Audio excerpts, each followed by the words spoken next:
നമസ്കാരം. Shekinah Americas weekly news റൗണ്ടപ്പിലേക്ക് സ്വാഗതം. ഞാൻ ജോളി ജോസ്. ഈ ആഴ്ചയിലെ പ്രധാന വാർത്തകളിലേക്ക്.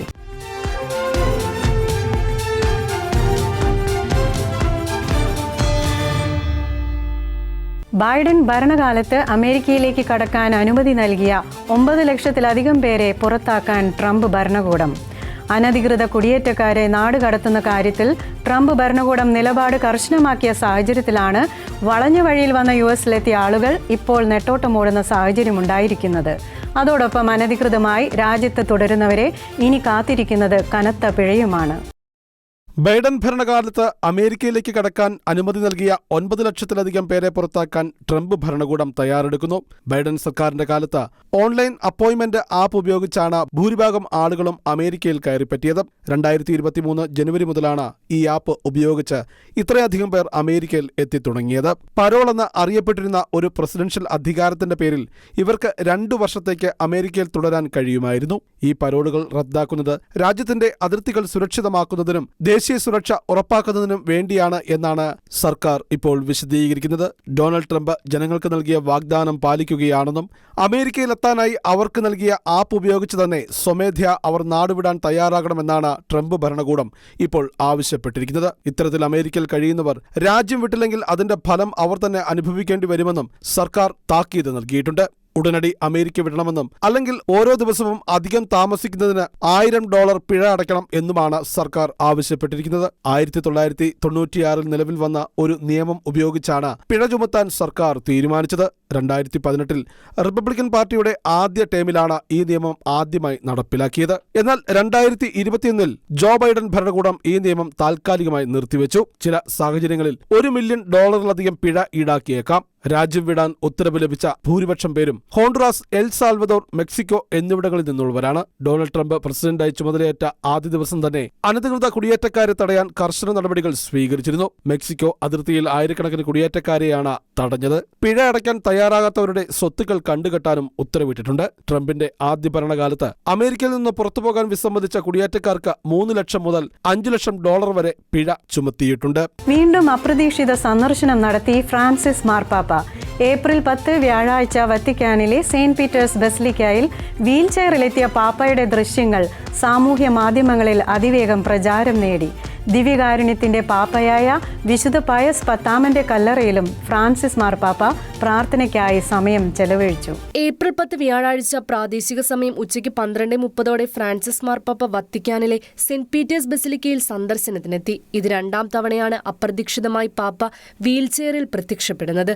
സോഷ്യൽ മീഡിയയിൽ പോസ്റ്റ് ചെയ്ത വീഡിയോകളിൽ ഫ്രാൻസിസ് പാപ്പ തന്റെ പതിവ് പേപ്പൽ വസ്ത്രങ്ങളിൽ നിന്നും വ്യത്യസ്തമായി കാണപ്പെട്ടു. രോഗികളുടെ ജൂബിലി ആഘോഷത്തിനായി 20,000 വിശ്വാസികൾ ഒത്തുകൂടിയ സെന്റ് പീറ്റേഴ്സ് സ്ക്വയറിൽ വീൽചെയറിൽ പരിശുദ്ധ പിതാവ് അപ്രതീക്ഷിതമായി സന്ദർശനം നടത്തി ഒരാഴ്ച കഴിയുമ്പോഴാണ് ഫ്രാൻസിസ് മാർപ്പാപ്പ വീണ്ടും കാസ സാന്ത മാർത്തയ്ക്ക് പുറത്ത് സെന്റ് പീറ്റേഴ്സ് ബസിലിക്കയിൽ കുറച്ചു സമയം ചെലവഴിച്ചിരിക്കുന്നത്. ചരിത്രത്തിലെ ആദ്യത്തെ മാർപ്പാപ്പയുടെ എപ്പിസ്കോപ്പൽ അധികാരത്തിന്റെ പ്രതീകമായ പരിശുദ്ധ പത്രോസിന്റെ സിംഹാസനം സ്ഥിതി ചെയ്യുന്ന അൾത്താര ഓൾഡർ ഓഫ് ദ ചെയർ പരിശുദ്ധ പിതാവ് സന്ദർശിച്ചു. ബസിലിക്കയുടെ അൾത്താരയ്ക്ക് പിന്നിൽ സൂക്ഷിച്ചിരിക്കുന്ന ഈ തിരുശേഷിപ്പ് ഗിയാൻ ലോറൻസോ ബെർണിനി രൂപകൽപ്പന ചെയ്ത ബൊറോക്ക് സ്വർണം പൂശിയ വെങ്കല ഘടനയാൽ ഫ്രെയിം ചെയ്തിരിക്കുന്ന മനോഹര സൃഷ്ടിയാണ്. 1 ദശാബ്ദത്തിലേറെ നീണ്ട പ്രവർത്തനത്തിനു ശേഷം 1666 പൂർത്തിയായ ഈ വാസ്തുവിദ്യയിൽ പേപ്പൽ ചിഹ്നം കൈവശം വെച്ചിരിക്കുന്ന 2 മാലാഖമാർ, താക്കോലുകൾ, ഡിയാറ എന്നിവ ഉൾപ്പെടുന്നു. ജൂബിലിയുടെ ഭാഗമായി നടത്തിയ ഈ ശില്പ സമുച്ചയത്തിന്റെ പുനരുദ്ധാരണ വേളയിലാണ് പരിശുദ്ധ പിതാവിന്റെ സന്ദർശനം. റോമിലെ ജെമല്ലി ആശുപത്രിയിൽ ചികിത്സയിൽ കഴിഞ്ഞിരുന്ന ഫ്രാൻസിസ് പാപ്പ 38 ദിവസങ്ങൾക്ക് ശേഷം മാർച്ച് 23 വത്തിക്കാനിൽ തിരിച്ചെത്തുന്നത്. തിരിച്ചെത്തിയ ശേഷമുള്ള ഫ്രാൻസിസ് മാർപ്പാപ്പയുടെ 2ാമത്തെ പൊതുദർശനമാണിത്. പുനരുദ്ധാരണ പ്രവർത്തനങ്ങൾ നിരീക്ഷിച്ച ശേഷം ദിവ്യകാരുണ്യത്തിന്റെ പാപ്പ എന്നറിയപ്പെടുന്ന വിശുദ്ധ പയസ് 10 കല്ലറയിലെത്തി പരിശുദ്ധ പിതാവ് പ്രാർത്ഥനയ്ക്ക് സമയം ചെലവഴിച്ചു. ബസിലിക്കയിൽ സന്നിഹിതരായിരുന്ന നിരവധി വിശ്വാസികളെയും വിനോദസഞ്ചാരികളെയും തൊഴിലാളികളെയും പാപ്പ അഭിവാദ്യം ചെയ്തു. സന്ദർശനത്തിന് ശേഷം പരിശുദ്ധ പിതാവ് കാസ സാന്ത മാർത്തയിലെ തന്റെ വസതിയിലേക്ക് മടങ്ങി. വിശ്രമത്തിലായിരിക്കുന്ന ഫ്രാൻസിസ് മാർപ്പാപ്പ വിശ്വാസി സമൂഹത്തിന് മുന്നിൽ പ്രത്യക്ഷപ്പെടുകയോ സന്ദർശകരെ സ്വീകരിക്കുകയോ ചെയ്യില്ലെന്ന് ആദ്യം പ്രഖ്യാപിച്ചിരുന്നെങ്കിലും കഴിഞ്ഞ ഞായറാഴ്ച ഫ്രാൻസിസ് മാർപ്പാപ്പ രോഗികൾക്കായുള്ള ജൂബിലിയിൽ പങ്കെടുത്ത് എല്ലാവരെയും അത്ഭുതപ്പെടുത്തിയിരുന്നു. നാസൽ ക്യാനുകൾ ധരിച്ച് വീൽചെയറിൽ പ്രത്യക്ഷപ്പെടുന്ന പരിശുദ്ധ പിതാവിനെ സ്വാഗതം ചെയ്യാൻ വിശ്വാസികൾ ആവേശത്തോടെ ഒത്തുകൂടിയിരുന്നു. കാനഡയിൽ ഫെഡറൽ തെരഞ്ഞെടുപ്പിന് പ്രചാരണം ശക്തമാക്കുന്നതിനിടയിൽ ലിബറൽ പാർട്ടിയുടെ ലീഡ് കുറയുന്നതായി റിപ്പോർട്ട്. കൺസർവേറ്റീവ് പാർട്ടിയേക്കാൾ ഫെഡറൽ ലിബറൽ പാർട്ടിക്കുള്ള ലീഡ് 5 പോയിന്റ് കുറഞ്ഞതായി നാനോസ് റിസർച്ചിന്റെ ഏറ്റവും പുതിയ സർവേ പറയുന്നു. കൺസർവേറ്റീവ് പാർട്ടിയും ലിബറൽ പാർട്ടിയും തമ്മിലുള്ള ലീഡ് 4 പോയിന്റായി ചുരുങ്ങിയതായാണ് നാനോ സർവേ പറയുന്നത്. ദേശീയ തലത്തിൽ മാർക്ക് കാർണി നേതൃത്വം നൽകുന്ന ലിബറൽ പാർട്ടിക്കുള്ള ജനപിന്തുണ 3 പോയിന്റ് ഇടിഞ്ഞ് 43%-ലെത്തി. അതേസമയം പിയർ പോളിയേവ് ലീഡറായുള്ള കൺസർവേറ്റീവ് പാർട്ടിക്കുള്ള പിന്തുണ 3 പോയിന്റ് വർദ്ധിച്ച് 38%-ആയി ഉയർന്നു. 25 വർഷത്തിനിടയിലെ ഏറ്റവും കുറഞ്ഞ ജനപിന്തുണയിലേക്ക് ന്യൂ ഡെമോക്രാറ്റിക് പാർട്ടി കൂപ്പുകുത്തിയതായും സർവേ സൂചിപ്പിക്കുന്നു. ന്യൂ ഡെമോക്രാറ്റിക് പാർട്ടി 1 പോയിന്റ് ഉയർന്നെങ്കിലും 9%-ൽ തുടരുകയാണ്. Bloc Quebecois 7%, Green Party of Canada 3%, People's Party of Canada 1% എന്നിങ്ങനെയാണ് തുടർ സ്ഥാനത്ത്. ഏറ്റവും കൂടുതൽ സീറ്റുകളുള്ള ഒന്റാരിയോയിൽ കൺസർവേറ്റീവുകൾ ഈ ആഴ്ച നേട്ടം കൈവരിച്ചതായി സർവേ വ്യക്തമാക്കുന്നു. കൺസർവേറ്റീവ് പാർട്ടി പിന്തുണ 41%-ആയി ഉയർന്നപ്പോൾ ലിബറലുകളുടെ പിന്തുണ 48%-മായി കുറഞ്ഞു. പ്രയറീസ് ഒഴികെയുള്ള എല്ലാ മേഖലകളിലും ലിബറലുകൾ ലീഡ് ചെയ്യുന്നത് തുടരുകയാണ്. ലിബറലുകളുടെ പിന്തുണ 55%-ഉം കൺസർവേറ്റീവുകളുടെ പിന്തുണ 34%-ഉമാണ്. ക്യൂബക്കിൽ ലിബറലുകൾ ലീഡ് ചെയ്യുന്നുവെങ്കിലും പിന്തുണ കുറഞ്ഞ് 40%-ലെത്തി. കൺസർവേറ്റീവുകൾ 24%-ആയി ഉയർന്നു. അതേസമയം പ്രവിശ്യയിൽ 27%-ഉമായി ബ്ലോക്ക് ക്വെബെക്കോയിസ് 2ാം സ്ഥാനത്താണ്. NDPയെ സംബന്ധിച്ചിടത്തോളം ബ്രിട്ടീഷ് കൊളംബിയ അവരുടെ ഏറ്റവും മികച്ച മേഖലയായി തുടരുന്നു. അവിടെ പാർട്ടിക്ക് 18% പിന്തുണയുണ്ട്. എന്നാൽ ഇപ്പോഴും 42% പിന്തുണയോടെ ലിബറലുകൾ പ്രവിശ്യയിൽ വളരെ മുന്നിലാണ്. കൺസർവേറ്റീവുകൾ 32%-ഉമായി 2ാമതെത്തി. ആരെയാണ് പ്രധാനമന്ത്രിയാക്കാൻ ഇഷ്ടപ്പെടുന്ന ചോദ്യത്തിന് കാർണിക്കുള്ള പിന്തുണ 47%-ഉം പിയർ പോളിയേവിന്റെ പിന്തുണ 34% മാത്രമാണ്. US ഭരണകൂടം മറ്റു രാജ്യങ്ങൾക്ക് മേൽ ചുമത്തിയിരുന്ന ഇറക്കുമതി തീരുവ പ്രഖ്യാപനം മരവിപ്പിച്ച സാഹചര്യത്തിൽ ഓഹരി വിപണിയിൽ കുതിപ്പ്. അതേസമയം ചൈനയ്ക്കെതിരെ US ഭരണകൂടം ഏർപ്പെടുത്തിയിരിക്കുന്ന തീരുവ 145% വൈറ്റ് ഹൗസ് വ്യക്തമാക്കി. US പ്രസിഡന്റിന്റെ നടപടിക്ക് അതേ ഭാഷയിൽ തിരിച്ചടിച്ച് ചൈനയുടെ തീരുവ 145%-ആണെന്ന് വൈറ്റ് ഹൗസ് വ്യക്തമാക്കി. അതേസമയം ചൈനയുമായി അമേരിക്ക ചർച്ചകൾക്ക് തയ്യാറാണെന്ന് അറിയിച്ചിട്ടുണ്ട്. എന്നാൽ ചൈന ആദ്യം മുന്നോട്ട് വരണമെന്നാണ് പ്രസിഡന്റ് ഡൊണാൾഡ് ട്രംപ് ആവശ്യപ്പെടുന്നത്. US സിനിമകളുടെ ഇറക്കുമതി പരിമിതപ്പെടുത്തുമെന്ന് ചൈന വ്യക്തമാക്കി. ട്രംപ് ഏർപ്പെടുത്തിയിരിക്കുന്ന പകരച്ചുങ്കത്തിനെതിരെ ഏതറ്റം വരെയും പോകുമെന്ന നിലപാടാണ് ചൈന സ്വീകരിച്ചിരിക്കുന്നത്. ഈ സാഹചര്യത്തിലാണ് US ഓഹരി വിപണികൾ കീഴ്മേൽ മറിഞ്ഞത്. ചൈന ഒഴികെയുള്ള രാജ്യങ്ങൾക്ക് മേൽ ചുമത്തിയ അധിക തീരുവ പ്രഖ്യാപനം ട്രംപ് മരവിപ്പിച്ചതോടെ ഇന്നലെ അമേരിക്കൻ ഓഹരി വിപണി കുതിച്ചുയർന്നിരുന്നു. ട്രംപിന്റെ പുതിയ തീരുമാനത്തിന്റെ പ്രതിഫലനം ഇന്ത്യയിലടക്കമുള്ള ഓഹരി സൂചികകളിലും പ്രതിഫലിച്ചിരുന്നു. ചൈന ഒഴികെയുള്ള 60ഓളം രാജ്യങ്ങൾക്കായിരുന്നു ഡൊണാൾഡ് ട്രംപ് ഇളവ് പ്രഖ്യാപിച്ചത്. സോഷ്യൽ മീഡിയയിലൂടെ തീവ്രവാദത്തെ പ്രോത്സാഹിപ്പിക്കുന്നവർക്കെതിരെ നടപടിയുമായി ട്രംപ് ഭരണകൂടം. US-ൽ പഠിക്കുന്നവർക്കും US-ലേക്ക് വിസയ്ക്ക് അപേക്ഷിക്കുന്നവർക്കും US-ലെ സ്ഥിര താമസക്കാർക്കും ഈ നിയമം ബാധകമാകും.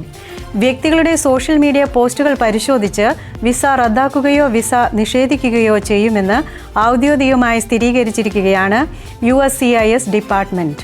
US-ലേക്ക് പഠനത്തിനോ മറ്റാവശ്യങ്ങൾക്കോ എത്തുന്നവർക്ക് നേരെയുള്ള പരിശോധനകൾ കർശനമാക്കിയിരിക്കുകയാണ് ട്രംപ് ഭരണകൂടം. നയങ്ങൾക്കും നിലപാടുകൾക്കും വിരുദ്ധമെന്ന് തോന്നുന്ന ഉള്ളടക്കങ്ങൾ സോഷ്യൽ മീഡിയയിൽ പങ്കുവയ്ക്കുന്നവരുടെ വിസ അപേക്ഷകൾ നിരസിക്കുകയോ അല്ലെങ്കിൽ നിലവിലുള്ള വിസകൾ റദ്ദാക്കുകയോ ചെയ്യുമെന്നാണ് അധികൃതർ വിശദമാക്കുന്നത്.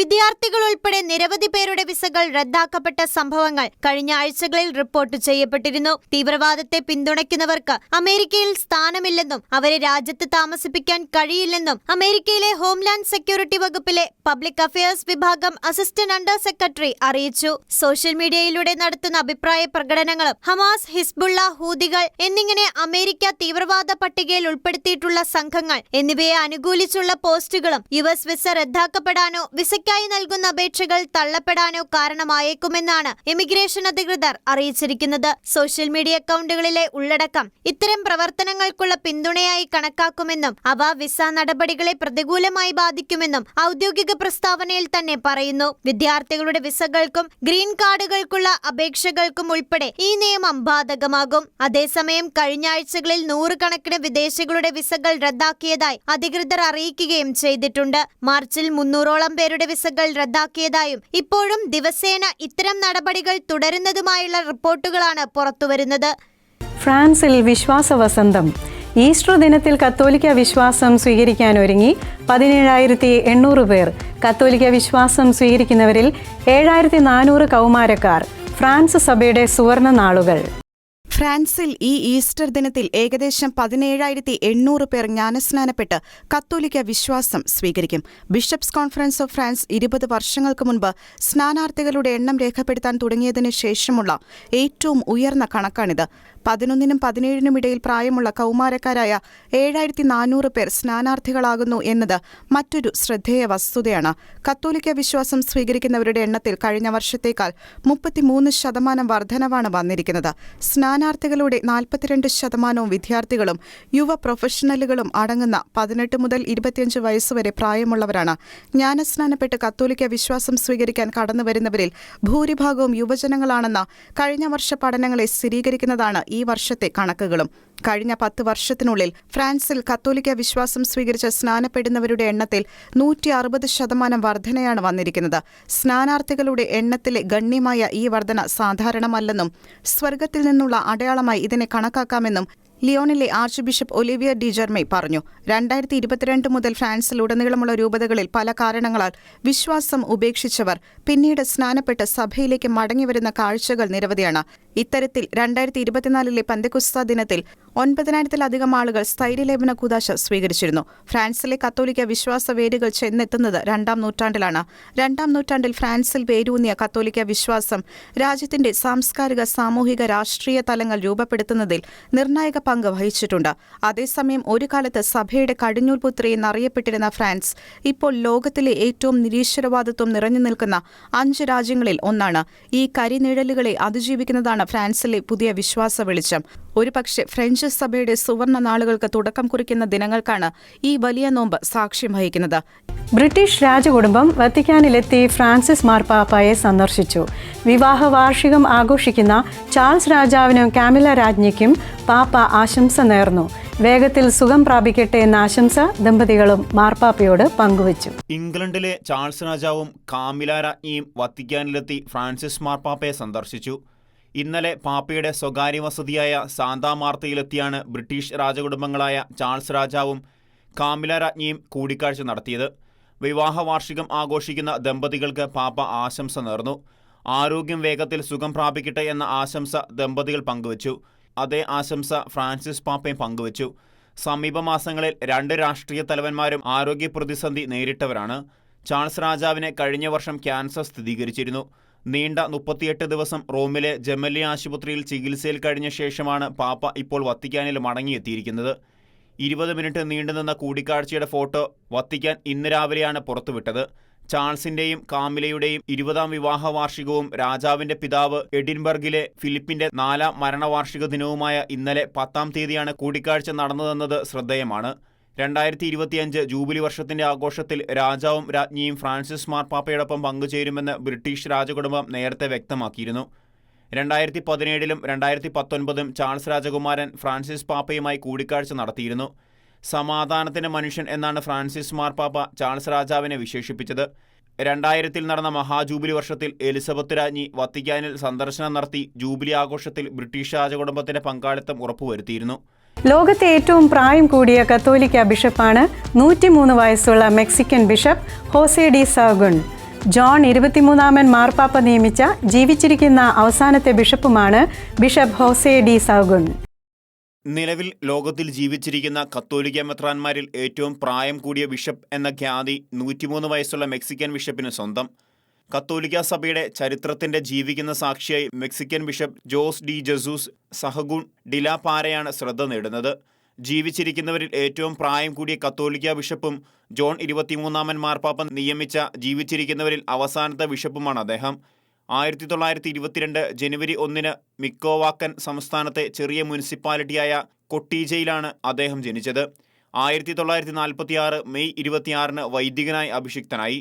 പൗരോഹിത്യപട്ടം സ്വീകരിച്ച് 15 വർഷത്തിന് ശേഷം ജോൺ 23-ാമൻ മാർപ്പാപ്പ അദ്ദേഹത്തെ ഹിഡാൽഗോ സംസ്ഥാനത്തെ പുതുതായി ആരംഭിച്ച തുല രൂപതയുടെ പ്രഥമ ബിഷപ്പായി നിയമിക്കുകയായിരുന്നു. 24 വർഷക്കാലം അദ്ദേഹം രൂപതയുടെ നെടുംതൂണായി പ്രവർത്തിച്ചു. 1985-ൽ വിശുദ്ധ ജോൺ ബോൾ 2-ാമൻ പാപ്പ അദ്ദേഹത്തെ ലാസറോ കാർഡനാസ് രൂപതയുടെ ആദ്യത്തെ ബിഷപ്പായി നിയമിച്ചു. ഹിഡാൽഗോയിൽ സേവനമനുഷ്ഠിച്ച അതേ സമർപ്പണത്തോടെ വളർന്നുവരുന്ന പ്രദേശത്തെ വിശ്വാസി സമൂഹത്തെ നയിക്കാൻ അദ്ദേഹം തന്റെ ജന്മനാടായ മിക്കോവാക്കനയിലേക്ക് മടങ്ങി. 1993 വരെ അവിടെ തുടർന്നു. 1993 മെയ് 3 വിരമിച്ച ബിഷപ്പിന് 2022 ജനുവരിയിൽ 100 വയസ്സ് തികഞ്ഞു. രണ്ടാം വത്തിക്കാൻ കൗൺസിലിൽ പങ്കെടുത്ത നിലവിൽ ജീവിച്ചിരിക്കുന്ന 4 ബിഷപ്പുമാരിൽ ഒരാളാണ് അദ്ദേഹം. Austin Saint Thomas Malankara Yakobaya Syrian Orthodox പള്ളിയിൽ വിശുദ്ധ തോമസ് ലീഹായുടെ പെരുന്നാളും സെയിന്റ് തോമസ് ദിനാഘോഷവും പള്ളി പ്രതിഷ്ഠാദിന ആചരണവും 2025 ഏപ്രിൽ 26, 27 തീയതികളിൽ നടത്തപ്പെടുന്നു. വന്ധ്യ ഗീർവർഗീസ് ചട്ടത്തിൽ കോറെപ്പിസ്കോപ്പ ന്യൂയോർക്ക്, വന്ധ്യ ബോബി ജോസഫ് കോറെപ്പിസ്കോപ്പ അറ്റ്ലാന്റ, ജ്ഞാനായ അതിഭദ്രാസനത്തിലെ റവറൽ father doctor Joseph Mathayachan Houston എന്നീ വൈദിക ശ്രേഷ്ഠരുടെ കാർമ്മികത്വത്തിൽ തിരുനാൾ കുർബാന നടത്തപ്പെടുന്നു.